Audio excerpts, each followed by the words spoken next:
Hello बच्चों, एक बार फिर से आप सभी का बहुत बहुत स्वागत है ध्रुव स्कूल में। फॉर्मूले वाली वीडियो की सेकेंड पार्ट हम लेके आ गए। पहला पार्ट हमने बनाया, बहुत ही अच्छा रिस्पांस रहा आपका, इसलिए अपन सेकेंड पार्ट लेकर आ गए हैं। इसमें फॉर्मूले सारे खत्म कर डालेंगे, चाहे कोई से भी फॉर्मूले हो सारे खत्म कर डालेंगे। ये वीडियो कंटिन्यूएशन वीडियो है, तो देख लेते हैं, एक बार रिवाइज कर लेते हैं कि क्या क्या फॉर्मूले हमने पढ़े थे। देखो ये फॉर्मूले जल्दी जल्दी रिवाइज करते जाते हैं। प्रथम n प्राकृतिक संख्याओं का योग पढ़ लिया था, प्रथम n ऑड नंबर्स का योग पढ़ लिया था, उसके बाद n इवन नंबर्स का योग। अगर आपको नहीं पता है मैं किसके बारे में बात कर रहा हूं, तो इसके पहले हमने एक वीडियो बनाया जो फॉर्मूला 1 था, यानी कि पहला पार्ट था फॉर्मूले की। नवोदय विद्यालय के लिए तैयारी कर रहे हैं, सारे फॉर्मूले अपन देखने वाले हैं, ठीक है, मैथ्स के सारे फॉर्मूले। तो एक बार जब बस ऐसे ही मैं स्लाइड से दिखा देता हूं, डिटेल में आप देखोगे तभी वो समझ में आएंगी चीजें आपको, तो वो फॉर्मूले वाली वीडियो आप देख लेना, ठीक है, पहली वाली वीडियो। तो इतने सारे स्लाइड्स जो है हमने समझे थे, हमने कई सारे फॉर्मूले समझे थे, बहुत सारे फॉर्मूले पिछले वाले वीडियो में समझे थे। तो अभी ये कंटिन्यू करते हैं कहां से, ये मेजरमेंट से। तो मेजरमेंट से अभी अपने को मतलब कंटिन्यू करना है। अब क्या है कि मेजरमेंट में दो चीजें अपने को जरूरी है, जो जरूरी चीजें हैं वही बताते हुए चलूंगा। बहुत ज्यादा फॉर्मूले का ढेर नहीं लगाना है अपने पास, जो जो जरूरी चीजें हैं ना वो करते चलेंगे, ठीक है।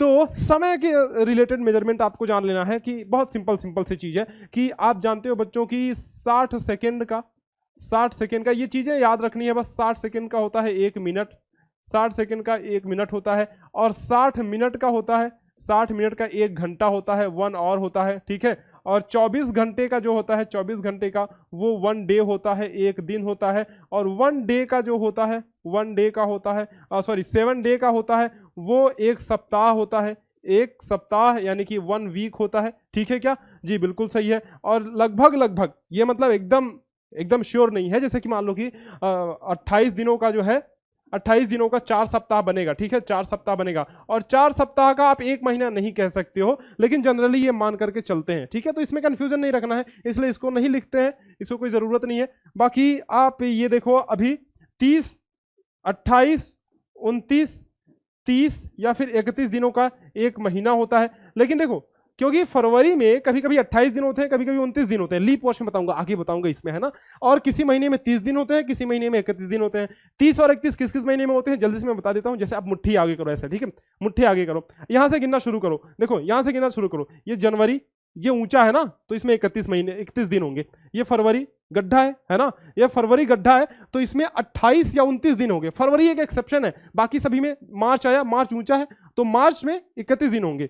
अप्रैल नीचा है मतलब गड्ढा है, तो इसमें 30 दिन होंगे। मतलब जो ऊंचाई पे आएगा उसमें 31, जो गड्ढे में आएगा उसको 30, उसमें 30 दिन होंगे, फरवरी को छोड़ करके, ठीक है। तो ऐसे गिनते हो, जनवरी, फरवरी, मार्च, अप्रैल, मई, जून, जुलाई, यहां तक जुलाई आ गया। फिर अगस्त में वापस यहां से आ जाओ, तो जुलाई अगस्त दोनों 31 के होंगे। और ये बात समझ में क्लियर है। तो इस तरह से अपन महीने में दिनों की संख्या ज्ञात करते हैं। पता चल गई बात गुरुजी? बिल्कुल, बात तो पता चल गई एकदम, बहुत ही आसान तरीका आपने बता दिया। चलो बहुत सही। तो ये हो गया 1 महीना। और 365 दिन या फिर 366 दिन में 1 वर्ष होता है, 1 साल होता है। अब किस वर्ष में 366 होता है, किस वर्ष में 365 होता है? देखो बच्चों, 365 जो होता है वो नॉर्मल ईयर में, यानी कि साधारण वर्ष में होता है। साधारण वर्ष में यानी कि नॉर्मल ईयर ऐसे आप बोल सकते हो, नॉर्मल ईयर, राइट। और जो 366 दिन होता है, 366 दिन होता है वो किस में होता है? आर्टिकल। देखो इसको दूसरा पेज में कर लेंगे, दूसरे पेज में 366 दिन जो होता है वो लीप ईयर में होता है। किसमें? लीप ईयर में। अब लीप ईयर किसको बोलते हैं आगे पढ़ाता हूं। चलो अभी ये चीजें, छोटी छोटी चीजें नोट कर लेना। आगे चलते हैं, आर्टिकल्स पे चलते हैं, मतलब वस्तुओं की संख्या। आर्टिकल्स, कितनी वस्तुओं की संख्या है उसके आधार पे जो है अपन ये मेजरमेंट वाला देखते हैं थोड़ा सा। तो जैसे कि मान लो 2 वस्तुएं अगर रहेंगी, अगर 2 वस्तुएं रहेंगी, 2 चीजें अपने पास है, तो इसको बोलेंगे एक जोड़ी बोलेंगे। क्या बोलेंगे बच्चे? एक जोड़ी बोलेंगे, यानी कि 1 पेयर बोलेंगे। क्या बात समझ में आ रही है? 1 पेयर बोलेंगे। अगर 12 वस्तुएं रहेंगी, 12 आर्टिकल्स अपने पास हैं, 12 आर्टिकल्स हैं, 12 आर्टिकल्स हैं, तो इसको अपन बोलेंगे 1 डजन बोलेंगे, 1 दर्जन बोलेंगे। क्या बोलेंगे बच्चे? 1 दर्जन बोलेंगे, ठीक है। और अपने पास अगर 144 आर्टिकल हैं, 144 आर्टिकल्स हैं, 144 वस्तुएं हैं, तो अपन इसको क्या बोलेंगे? 1 ग्रॉस बोलेंगे, 1 ग्रॉस बोलेंगे, यानी कि 1 ग्रॉस, है ना। तो ये चीज आपको याद रखनी है, 1 ग्रॉस, एक ग्रॉस आप बोलेंगे, तो ये चीज आपको याद रखनी है। अब यहां पे देखो 144 मतलब एक ग्रॉस हो गया, ठीक है। और हम जानते हैं कि एक डजन बराबर एक, ये थोड़ा अगर तेज हो रहा होगा तो धीरे कर लेना क्योंकि अभी अपने पास टाइम नहीं है ना, जल्दी जल्दी सारी चीजें कर लेंगे। तो एक डजन बराबर अपन जानते हैं कि 12 आइटम होता है ना, 12 आइटम। तो 144 में अगर 12 का हम भाग दे दें, 144 में 12 का भाग दे दें तो 12 आया अपने पास, है ना। तो ये हम कह सकते हैं कि एक ग्रॉस में हम कह सकते हैं कि 12 दर्जन होता है, 12 दर्जन यानी कि 12 डजन या फिर 12 दर्जन, है ना। तो एक जो ग्रॉस में होता है वो 12 दर्जन या फिर 144 आर्टिकल। अब देखो 12 दर्जन, अपन जानते हैं कि एक दर्जन में 12 वस्तुएं होती हैं, तो अगर मैं 12 में 12 का गुणा कर दूं तो 144 तो आएगा, गुणे 12 कर दूं तो आ गया ना अपने पास वस्तुओं की संख्या, है ना। तो इस तरह से समझते हुए चलना है। अब आगे बढ़ते हैं नेक्स्ट चीज पे। नेक्स्ट क्या है? नेक्स्ट अपना है यस कन्वर्जन में। अब ये बहुत इंपॉर्टेंट है, ये बहुत इंपॉर्टेंट है। क्या है इसमें कि मैंने आपको बताया था कि जब भी आपको मिलीमीटर, सेंटीमीटर, डेसीमीटर में कोई भी कंफ्यूजन हो तो इस चार्ट को देखना। इस चार्ट को मैंने बहुत बेहतरीन तरीके से आपको एक्सप्लेन किया हुआ है। देखो यहाँ पे क्या है कि मिलीमीटर, सेंटीमीटर, डेसीमीटर, मीटर, ऐसे आपको गाने की तरह, सॉन्ग की तरह याद करना है इसको माइंड में। मिलीमीटर, सेंटीमीटर, डेसीमीटर, मीटर, उसके बाद डेकामीटर, हेक्टोमीटर, किलोमीटर, इस तरह से। कैसे? मेरे साथ बोलो, मेरे साथ दोहराओ। Millimetre, centimetre, decimetre, metre, decametre, hectometre, kilometre. तो इस तरह से आपको याद करना है। अब देखो क्या करना है ना कि अगर मान लो कि मैं मीटर पे हूं, मुझे डेसीमीटर में बदलना है, तो मैं आगे की तरफ चल रहा हूं, है ना, इस तरफ चल रहा हूं। तो अगर मैं आगे जाऊंगा तो मैं 10 से गुणा करूंगा, 10 से गुणा करूंगा। एक कदम आगे गया तो 10 से गुणा किया, 2 कदम आगे गया तो 100 से गुणा किया, और 3 कदम आगे गया तो देखो यहां पे लिखा हुआ है कि मैंने 1000 से गुणा किया। करेक्ट है क्या? अब अगर मैं पीछे आऊंगा तो एक कदम पीछे गया तो 10 से भाग दिया, 2 कदम पीछे गया तो 100 से भाग दिया, और 3 कदम पीछे गया तो 1000 से भाग दिया। समझो मास्टर क्या कहना चाह रहे हैं। जैसे कि आपके पास 1 मीटर है। क्या बच्चे? आपके पास 1 मीटर है, 1 मीटर है। इसको आपको डेसीमीटर में बदलना है तो 10 से गुणा कर दो, क्योंकि एक कदम आगे जा रहा है तो ये हो जाएगा 10 डेसीमीटर, है ना। अगर आपको इसको सेंटीमीटर में बदलना है, मीटर को, तो आप 100 से गुणा कर दो, क्योंकि 2 कदम आगे जा रहे हैं तो 1 गुणे 100 यानी कि 100 सेंटीमीटर, ठीक है। मिलीमीटर में बदलना है तो 1 मीटर में आप 1000 से गुणा कर दो तो ये हो जाएगा 1000 मिलीमीटर। क्या बात बच्चे समझ में आ रही है? यहां पे 1 है तो बात वही बन रही है ना, लेकिन यहां पे अगर 2 होता, 5 होता तो 2 में 10 का गुणा करते 20 आ जाता, 2 में 100 का गुणा करते 200 आ जाता, 2 में 1000 का गुणा करते तो 2000 आ जाता। क्लियर है बात? मतलब इसके हिसाब से चीजें चलेंगी। अब अगर अपने को पीछे आना है तो जैसे ये डेकामीटर में बदलना है तो 10 का भाग दे दो तो 1/10 हो गया, और 2 कदम पीछे आना है, हेक्टोमीटर में बदलना है तो 100 से भाग कर दो, 1/100 हो गया।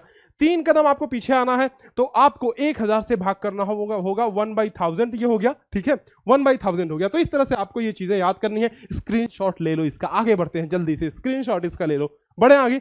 नेक्स्ट बढ़ते हैं, नेक्स्ट क्वेश्चन है, नेक्स्ट फॉर्मूले पे। क्या आप बात करने वाले हैं? अपन लीप वर्ष के बारे में बात करने वाला है कि लीप वर्ष क्या होता है। देखो लीप वर्ष ऐसा है ना कि किसी किसी साल में 366 दिन होते हैं और किसी किसी साल में 365 दिन होते हैं। तो जिस साल में 366 दिन होते हैं उस साल को अपन बोलते हैं लीप वर्ष। क्या बोलते हैं? उसको अपन बोलते हैं लीप ईयर या फिर लीप वर्ष, ठीक है क्या? ठीक है, उसको हम लोग बोलते हैं लीप वर्ष। अब ये लीप ईयर जो होता है इसमें फरवरी 29 दिन की होती है। देखो जो फरवरी होती है ना वो 29 दिन की होती है, वो 29 दिन की होती है, और बाकी जो नॉर्मल ईयर होता है उसमें जो फरवरी होती है, बस ये फरवरी का ही कमाल है। बाकी सारे ईयर्स, बाकी सारे मंथ तो समान होते हैं, मतलब जिसमें 30 दिन होना है उसमें 30 दिन होते हैं, जिसमें 31 दिन होना है उसमें 31 दिन होते हैं। कोई दिक्कत वाली बात नहीं होती है। बस फरवरी ये नाटक ज्यादा करता है, ये थोड़ा फरवरी नाटक ज्यादा करता है ना। तो ये जो है लीप वर्ष में फरवरी 29 की होती है और नॉर्मल ईयर में फरवरी 28 की होती है। गुरुजी आपने तो ये तो बता दिया लीप वर्ष क्या होता है। अब ये जरा बताओ कि लीप वर्ष को पहचानेंगे कैसे? समझो कैसे पहचानते हैं लीप वर्ष को। लीप वर्ष वो वर्ष होता है जिसमें 4 से भाग हो जाए। सबसे पहला रूल कहता है कि 4 से भाग देना है, 4 से भाग देना है, 4 से भाग देना है, पहला रूल। तो जैसे कि मान लो कि मैंने लिया मान लो कि 2012, क्या ये 4 से डिविजिबल है? गुरुजी बिल्कुल 4 से डिविजिबल है। आपने 4 से डिविजिबिलिटी का रूल इसके पिछले वीडियो में बताया था, फॉर्मूले वाली वीडियो में। तो यस ये 4 से डिविजिबल है, 4 से ये डिविजिबल है, इसमें 4 से भाग चला जाता है। तो ये क्या होगा? क्या ये लीप वर्ष होगा?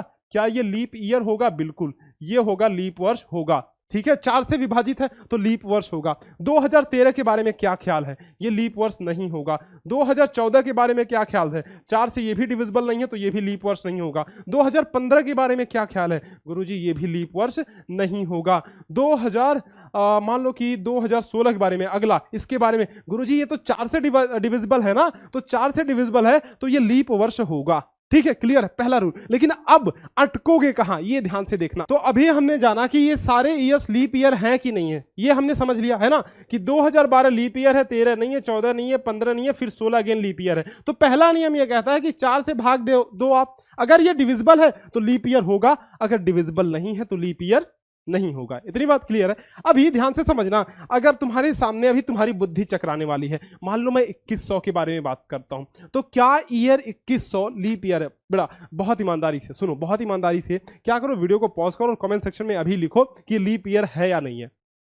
लिख दिया, चलो नाउ अब देखते हैं अपन कि हमने बोला, गुरुजी ने बोला कि 4 से भाग देंगे तो ये लीप ईयर होगा या नहीं होगा, ये बात पता चल जाएगी। जरा इसमें 4 से भाग देते हैं। 4 से डिविजिबिलिटी का रूल तो आपको पता ही है ना, भाग देने की जरूरत नहीं है, लास्ट में डबल जीरो है, मतलब ये 4 से विभाजित है। गुरुजी बिल्कुल, ये 4 से विभाजित है, ये 4 से डिविजिबल है। अगर ये 4 से डिविजिबल है तो क्या ये लीप ईयर होगा, बताओ तो मुझे। ना ना ना ना, ये लीप ईयर नहीं होगा। समझो क्यों लीप ईयर नहीं होगा, मैं बताता हूं। ये लीप ईयर नहीं है, यही धोखा है, ये धोखा है। अब देखो कैसे, अब जरा समझना, बात ध्यान से समझना कि ये लीप ईयर क्यों नहीं हो रहा है। जो शताब्दियां होती है ना, मतलब जो 100 का मल्टीपल होता है, 2100, 2200, 2300, 2400, 2500, 2000 और उसके बाद से मान लो 1900, 1800, 1700, तो आपके सामने अगर मैं 1700 लिखूं, 1800 लिखूं, 1900 लिखूं, यानी कि लास्ट में जिसमें डबल जीरो हो या फिर ट्रिपल जीरो भी हो सकता है, जैसे 2000 है ना, तो लास्ट में कम से कम डबल जीरो तो होना ही चाहिए, तीन जीरो भी हो सकता है। ठीक है, तो अगर इस तरह की संख्या आए तो इसको 4 से नहीं, इसको 400 से भाग देना है। क्या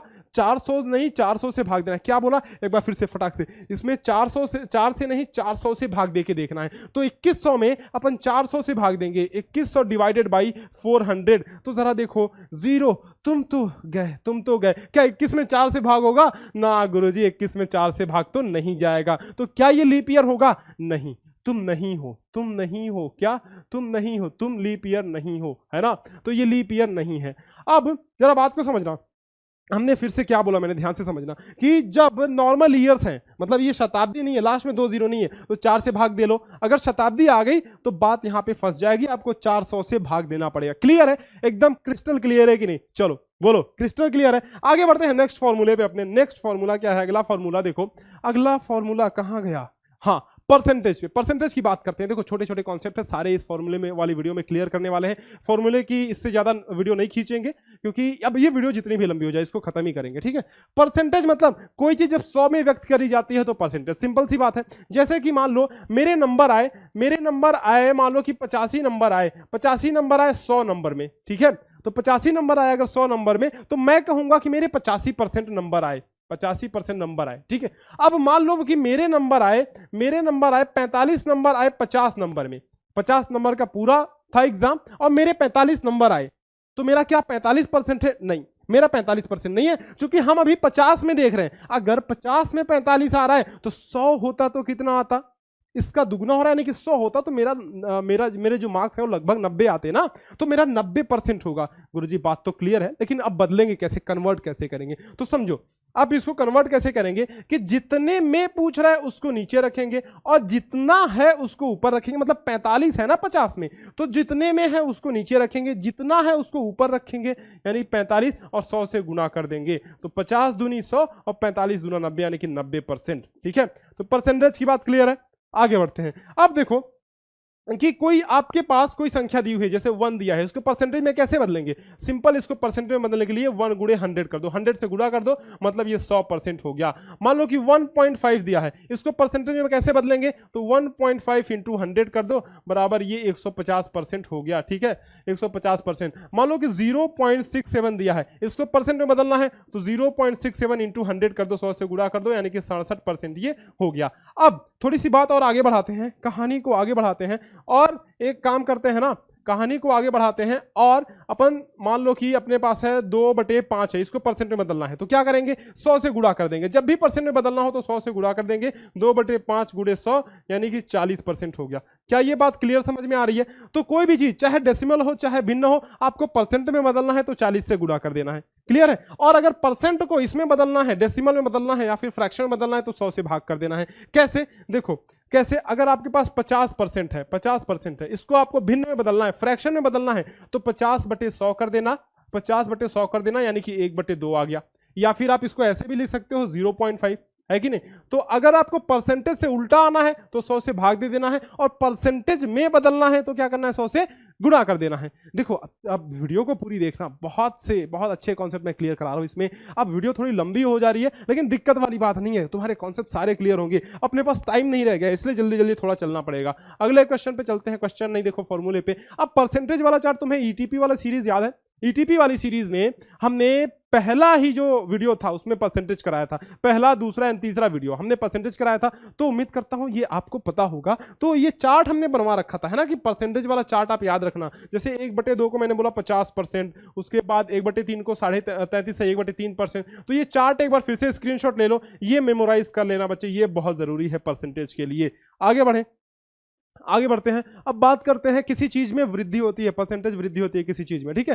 तो किसी चीज में अगर परसेंटेज वृद्धि होती है तो अपन कैसे निकालेंगे वृद्धि? जैसे कि मान लो कि 10% की वृद्धि हुई, 10% की वृद्धि हुई, इंक्रीमेंट हुई, तो हम लोग क्या करेंगे? जैसे कि मान लो 500 है अपने पास, अब 500 में 10% की वृद्धि हो रही है, यानी कि क्या करेंगे, अपने पास जो मूल वैल्यू है वो कितनी है, 500 है, तो 500 को नीचे रखेंगे और कितने परसेंट की वृद्धि हुई, कितने, 1 मिनट, 10% की वृद्धि हुई तो 500 रखेंगे और 10% की वृद्धि हुई तो 10/100, 10% की वृद्धि हुई तो 10/100, 500 में 10% की वृद्धि हुई तो 500 गुणे 10/100। अब तुम्हें तो जानना होगा किसे, तुम तो गए 0 से 0 कैंसिल और 5 दहम 50, यानी कि 500 रुपए में अगर 10% की वृद्धि हो रही है तो यानी कि इसका मतलब यह है कि 50 रुपए की वृद्धि हो रही है। क्या बात क्लियर है गुरुजी? बिल्कुल बात क्लियर है। अब ऐसा ही चीज एक और है कि अगर हम किसी चीज में कमी कर रहे हैं, देखो यहीं पे मैं बता दे रहा हूं, किसी चीज में वृद्धि हो रही है या फिर किसी चीज में कमी हो रही है तो भी यही चीज लगेगा। 10% की कमी हो रही है तो क्या करेंगे जरा समझना, 50 रुपए की वृद्धि हो गई, अगर 50 रुपए की वृद्धि हो गई तो पहले चीज 500 थी, अभी अगर टोटल जोड़ के बताएं तो अभी चीज 550 हो गई। और अगर इसी चीज में 50 रुपए की मतलब कमी आ गई, यानी कि 10% की कमी आ गई, तो अगर 10% की कमी आ गई, 10% की कमी आ गई तो परसेंट तो ऐसे ही निकालेंगे, ठीक है? यानी 50 रुपए की कमी आ रही है तो -50 कर देंगे, 500 माइनस 50 यानी कि 450। तो ये छोटे छोटे कॉन्सेप्ट है, बहुत बड़ी बात नहीं है इसमें। आगे बढ़ते हैं नेक्स्ट, उस पे देखते हैं। हाँ, x²/100, ये इसके बारे में अपने को बताना था। देखो ये कब यूज होता है, ये फॉर्मूला कब यूज होता है? 2 जगह यूज होता है, एक तो अभी जो मैं बताने जा रहा हूं, एक थोड़ा लेटर इस वीडियो में बताऊंगा। तो x²/100 इस फॉर्मूले का यूज कब होता है देखना, अगर किसी चीज में, देखना किसी चीज में x% की वृद्धि होती है, किसी चीज में x% की वृद्धि होती है और फिर x% बढ़ा करके फिर वापस से x% घटा देते हैं। x% पहले बढ़ा और उसके बाद x% जो है घट गया, x% पहले बढ़ा फिर x% घट गया। जैसे कि मान लो कि चीनी का मूल्य मान लो कि 20 रुपए था, अब उसके मूल्य में 5% की वृद्धि हुई, अगेन फिर से 5% हमने घटा दिया। ऐसे क्वेश्चंस आते हैं तो ये फॉर्मूला लगता है, तो पूछता है कि टोटल वृद्धि कितनी हुई या टोटल कमी कितनी हुई, तो हमेशा कमी होती है जो कि x²/100 होता है। यानी किसी चीज के मूल्य में अगर हम x% बढ़ा दें और वापस से उसके मूल्य को x% घटा दें तो हमेशा x²/100% की कमी होती है। क्या बात क्लियर है बच्चे? हमेशा x²/100% की कमी होती है। एक एग्जांपल लेते हैं, मान लो कि चीनी के मूल्य में, चीनी के प्राइस में जो है, प्राइस में अगर 20% की वृद्धि होती है, 20% की वृद्धि होती है, ठीक है? और अगेन 20% की वृद्धि पहले होती है और फिर क्या हो रहा है, फिर 20% की कमी हो जाती है, 20% की कमी हो जाती है। तो आपको बताना है कि जो फाइनल कमी हुई या फिर वृद्धि हुई वो चीज क्या है। तो समझो कि मान लो कि चीनी का प्राइस, सपोज करो कि चीनी का प्राइस 100 रुपए है, 100 रुपए प्रति केजी, 1 किलो का मूल्य, 20% की वृद्धि हो गई, मतलब क्या मैं कह सकता हूं कि चीनी का मूल्य 120 हो गया? ठीक है। अब इसमें 20% की फिर कमी हो रही है, तो अब इस पे 20% निकालेंगे ना, इस पे 20% निकालेंगे। तो 120 में 20% की कमी हो रही है, 120 में 20% की कमी हो रही है, तो यानी कि 120 का अगर मैं 20% निकालूं तो 120 गुणे 20/100 है ना। 0 से 0, 0 से 0 तुम्हें तो जाना होगा, 0 0 0 0 कैंसिल, यानी कि 24 रुपए की फिर इसमें कमी हो गई। तो 120 में 24 रुपए अगर मैं घटा दूं, 120 में 24 रुपए घटा दूं, तो क्या मेरा 96 रुपए नहीं आ गया बच्चे, है ना। 96 रुपए नहीं आ गया। पहले इनिशियल कितना था, शुरू में 100 था और उसके बाद अभी 96 हो गया। अगर पहले से तुलना करें, मतलब जो शुरू वाला मूल्य था उससे तुलना करें, तो 4 रुपए की कमी हो रही है ना। अब गुरुजी ने एक फॉर्मूला बताया था क्या, कि x²/100 लगाना, सीधा आ जाएगा, ये सब करने की जरूरत नहीं पड़ेगी। तो 20% की कमी हो रही है, 20% की वृद्धि हो रही है, तो x की जगह पे 20 रख दो, 20²/100, 20²/100 यानी कि 2 दूना ये 400/100, 400/100 यानी कि क्या 400% आ गया। गुरुजी बात बिल्कुल सही बोला आपने, मजा ही आ गया कि 4% अपने को x²/100 फॉर्मूला यहां पे लगा लेना है। तो ऐसे फॉर्मूलेज लगते हैं, ठीक है, इस तरह का फॉर्मूला। आगे बढ़ते हैं। नेक्स्ट, साधारण ब्याज में एक फॉर्मूला बस याद रखना, दो फॉर्मूला एक्चुअली, एक मास्टर फॉर्मूला है जो SI बराबर यानी कि सिंपल इंटरेस्ट बराबर PRT/100, PRT/100, या फिर अगर आप 100 को इधर ट्रांसफर कर लो, या तो चाहे फॉर्मूले को ऐसे याद रखो या फिर 100 को इधर ट्रांसफर कर लो, तो SI × 100, SI × 100 is equal to PRT, या तो फॉर्मूला ऐसे कर लो। अब देखो इसमें जो भी चीज पूछेगा ना वो चीज ऐसे ही रखे रहना, और जिस चीज की वैल्यू दी हुई होगी, जैसे जैसे आपको रेट की वैल्यू दी हुई है और टाइम की वैल्यू दी हुई है, तो रेट और टाइम की जगह पे रेट और टाइम रख देना, और प्रिंसिपल की वैल्यू नहीं दी हुई है, अगर एसआई की वैल्यू सिंपल इंटरेस्ट की वैल्यू दी हुई है तो इसकी जगह पे सिंपल इंटरेस्ट की वैल्यू रख देना, पी की वैल्यू आपकी आ जाएगी। ईटीपी वाले में बहुत अच्छे से बता रहा हूं, एग्जाम टाइम प्रैक्टिस वाली सीरीज में बहुत अच्छे से मैंने इसको एक्सप्लेन किया हुआ है, तो वो चीज जरूर देखना, तभी ये चीज बहुत अच्छे से समझ में आएगी आपको कैसे अप्लाई करना है, ठीक है। एक फॉर्मूला तो ये हो गया। दूसरा फॉर्मूला इसमें आता है n-1 is equal to RT/100। अब जैसे कि मान लो क्वेश्चन में ये पूछता है कि कोई धन जो है अब 5 साल में अपने का 4 गुना हो गया, 5 साल में अपने का 4 गुना हो गया, तो रेट बताइए आप। या फिर बोल रहा है कि कोई धन जो है 10% के रेट से अपने का 10 गुना हो गया, तो टाइम बताइए आप। तो उस केस में ये चीज लगता है कितना गुना हुआ, उसकी जगह पे n की जगह पे वो रखेंगे कि कितना गुना हुआ, कितना गुना हुआ, कितना गुना हुआ, x की जगह ये n की जगह पे रखेंगे, और बाकी r में से, r या t में से एक कोई दिया रहेगा तो वो रख देना, जो नहीं दिया है उसकी वैल्यू निकल आएगी। क्लियर है बात। ये चीज अगर मैं समझता हूं कि ये थोड़ा सा कॉम्प्लिकेटेड तुम्हारे लिए हो सकता है, तो ईटीपी वाली वीडियो देखना, उसमें मैं सारी चीजें ये करा रहा हूं, समझ रहे हो, सारी चीजें। ये बस फॉर्मूले की वीडियो है, इसलिए मैं ये सारे फॉर्मूले जो है एक समरी के टाइप में डाल दे रहा हूं। आगे बढ़ते हैं नेक्स्ट फॉर्मूले पे। देखो ये लाभ हानि प्रॉफिट लॉस पे आते हैं। तो प्रॉफिट लॉस में अपन जानते हैं बेटा कि सेलिंग प्राइस यानी कि विक्रय मूल्य जो होता है, विक्रय मूल्य होता है वो होता है cost price plus profit, cost price plus profit, यानी कि जो क्रय मूल्य होता है, क्रय मूल्य और प्लस लाभ होता है, ठीक है क्या, प्लस लाभ। एक तो फॉर्मूला ये हो गया अपने पास, क्रय मूल्य प्लस लाभ। दूसरा फॉर्मूला क्या हो गया, दूसरा फॉर्मूला अगर अपने को हानि हो रहा है तो selling price is equal to cost price minus loss. अपने को हानि हो रहा है तो क्या करेंगे हम, विक्रय मूल्य बराबर, विक्रय मूल्य बराबर क्या होगा, कॉस्ट प्राइस यानी कि क्रय मूल्य, क्रय मूल्य माइनस हानि, माइनस हानि। एक तो फॉर्मूला ये हो गया अपने पास। तो ये चीज रखना, दोनों का स्क्रीनशॉट ले लो, ये चीज लिखना।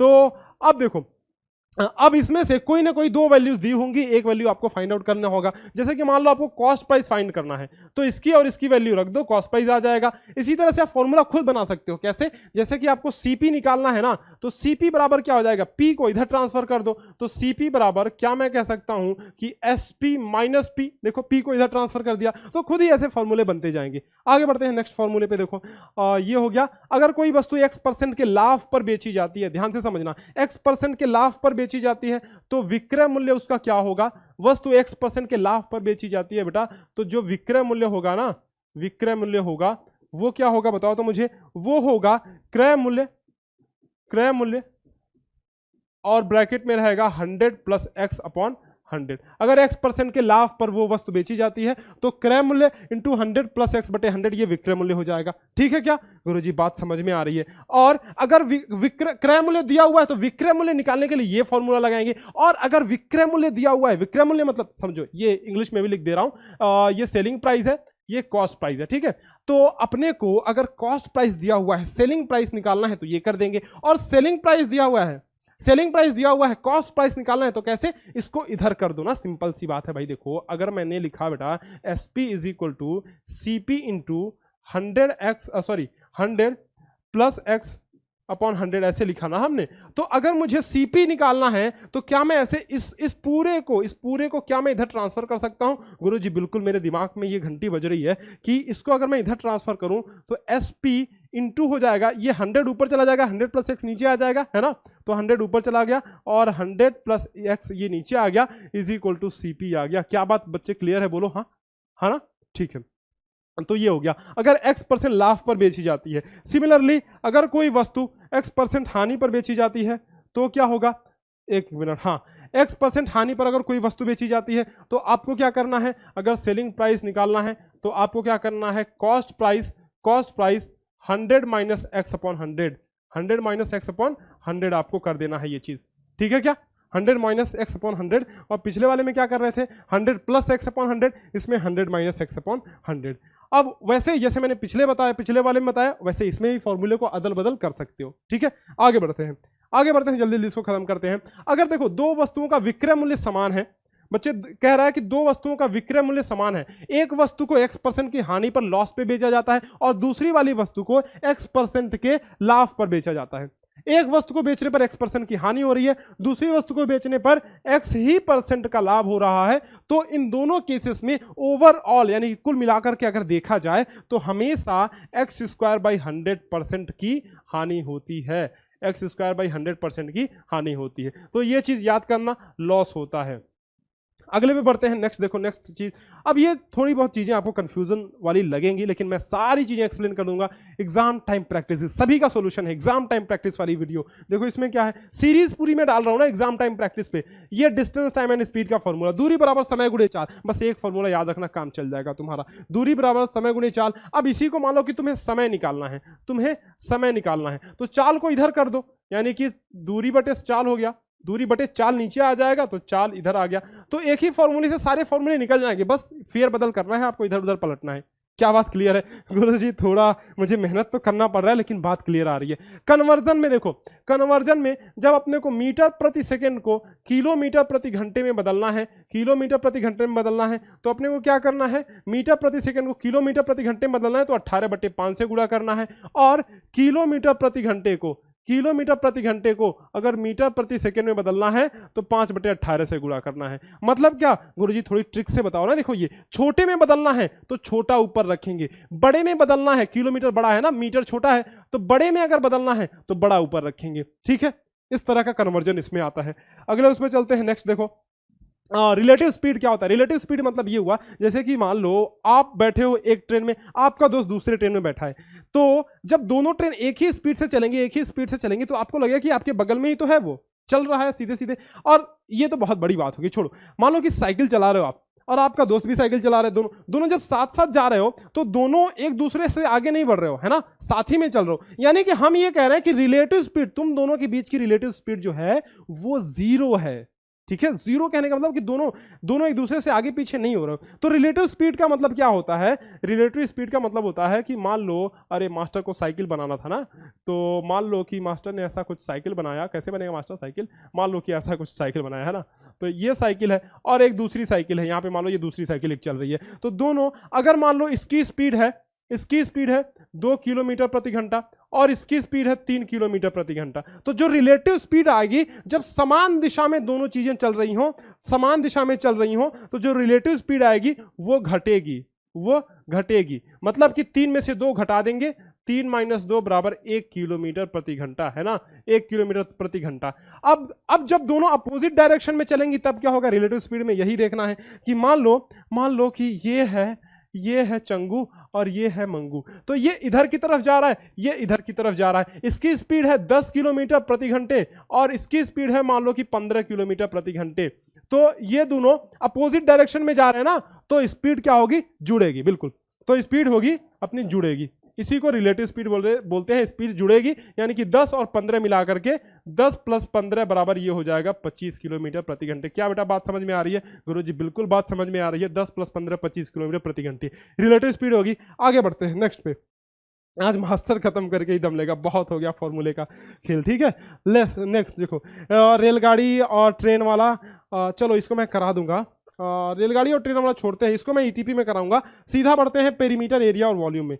अब देखो किसी पेरीमीटर, ये मेंसुरेशन का चैप्टर है, क्षेत्रमिति का। तो स्क्वायर के बारे में अगर बात करें तो जो एरिया होता है वो होता है ए स्क्वायर, या फिर आप कह सकते हो साइड का स्क्वायर, या फिर आप कह सकते हो कि भुजा का स्क्वायर। जो एरिया होता है यानी कि क्षेत्रफल होता है वो भुजा का स्क्वायर होता है। परिमाप होता है 4a यानी कि 4 गुणे भुजा, ये परिमाप होता है। और विकर्ण होता है, विकर्ण मतलब क्या गुरुजी? ये स्क्वायर है ना, तो ये विकर्ण होगा अपना, ये वाला क्या होगा? ये विकर्ण होगा। इस कोने से इस कोने तक की दूरी, तो इसकी लंबाई होगी √2a। ए का मतलब क्या है कि एक साइड, ठीक है। आयत की बात करें, अगर अपन आयत की बात करें तो जो डायगोनल होगा यानी कि जो विकर्ण होगा, डायगोनल को हम लोग विकर्ण भी बोलते हैं, तो जो विकर्ण होगा वो होगा √a² + b square. a² + b square, या फिर ऐसे लिख लो √ लंबाई का स्क्वायर प्लस चौड़ाई का स्क्वायर। लंबाई का स्क्वायर प्लस चौड़ाई का स्क्वायर, या फिर आप ऐसे लिख सकते हो L² + b स्क्वायर। मतलब अगर ये आपके पास रेक्टेंगल है, ये लंबाई है L और चौड़ाई है B, तो √L² + b स्क्वायर ये डायगोनल हो जाएगा। एरिया क्या होगा? एरिया लंबाई गुणे चौड़ाई, L × b, लंबाई गुणे चौड़ाई एरिया हो जाएगा। पेरीमीटर क्या होगा? 2 × L + b, ये पेरीमीटर हो गया, यानी कि 2 गुणे लंबाई धन चौड़ाई, लंबाई धन चौड़ाई, ये इसका परिमाप हो गया, यानी कि पेरीमीटर हो गया। आगे बढ़ते हैं, देखो घन के बारे में बात करते हैं। घन कुछ ऐसा होता है, कुछ ऐसा होता है घन, है ना, ये घन है। अब घन का देखो, अब घन के बारे में क्या क्या चीजें आती हैं। एक तो वॉल्यूम आपको निकालना होगा, वॉल्यूम निकालना होगा यानी कि आयतन आपको निकालना होगा। तो आयतन जो होता है वो होता है a³, मतलब एक साइड अगर a है तो आयतन इसका हो गया a³। अब एक होता है कि complete surface area, complete surface area यानी कि संपूर्ण पृष्ठ का आपको क्षेत्रफल निकालना है।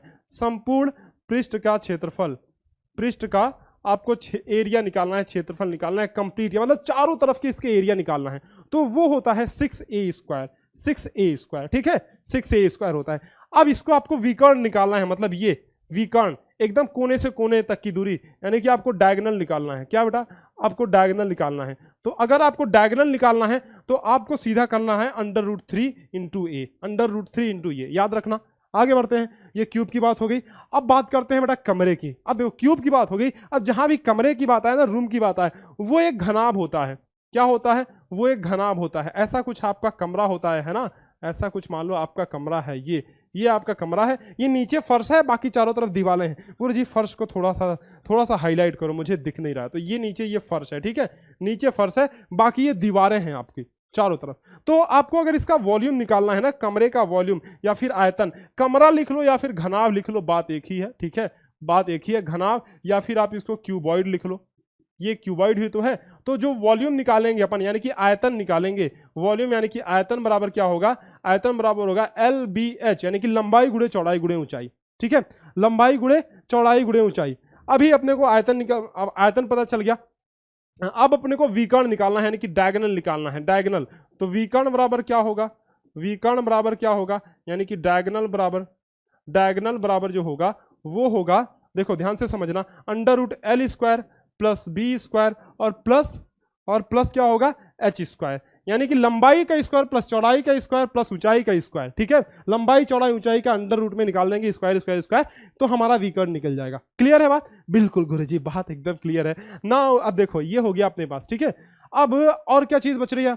अब दीवारों का क्षेत्रफल, अगर ये कमरा है तो ये चारों तरफ से दीवार है ना, ये ऊपर छत है, नीचे जो है फर्श है, और ये चारों तरफ दीवार है अपने, तो दीवारों का जो क्षेत्रफल होगा यानी कि वॉल का एरिया होगा, area of the wall, area of दीवार बोल लो, एरिया ऑफ दीवार या फिर वॉल बोल लो। तो जो दीवार का क्षेत्रफल होगा ना बेटा, वो होता है 2 गुणे लंबाई प्लस चौड़ाई, लंबाई प्लस चौड़ाई गुणे ऊंचाई, या फिर आप ऐसे लिख लो 2 गुणे L + b × height, L + b × height, है ना। तो L + b × हाइट ये लंबाई प्लस चौड़ाई गुणे ऊंचाई, ये दीवारों का क्षेत्रफल होता है, ये चारों तरफ के दीवारों का क्षेत्रफल। तो कमरे के बारे में आपको इतनी चीजें जाननी थी, और जो भी चीजें छूट रही होंगी मैं ईटीपी वाले सेक्शन में, ईटीपी वाले सीरीज में बहुत अच्छे से आपको कराने वाला हूं। तो एक बार रिवाइज कर लेते हैं। इसके पहले हमने घन पढ़ा, इसके पहले ये आयत पढ़ा, फिर वर्ग पढ़ा, और इसके पहले हमने ये चीज पढ़ा रिलेटिव स्पीड, यानी कि सापेक्ष गति इसको बोलते हैं। देखो एक चीज मैं लिख दे रहा हूं यहाँ पे, सापेक्ष गति बोलते हैं, सापेक्ष गति, ठीक है क्या, सापेक्ष गति इसको बोलते हैं। तो ये हो गया। और क्या हमने पढ़ा, इसके अलावा ये कन्वर्जन पढ़ा, डिस्टेंस टाइम एंड स्पीड पढ़ा, इसके बाद हमने विक्रय मूल्य यानी कि ये लाभ हानि प्रतिशत पे कई सारे सवाल किए। तो बहुत सारी चीजें हमने की। वीडियो को फिर से रिवाइज एक बार कर लेना है ना। देखो बहुत सारी चीजें की, परसेंटेज पे की।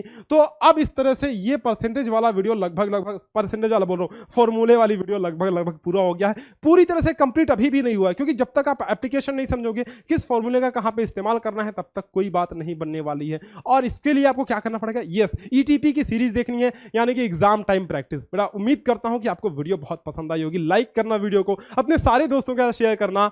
मिलते हैं आपसे ऐसे ही किसी अगले धमाकेदार वीडियो में, तब तक के लिए अलविदा, धन्यवाद।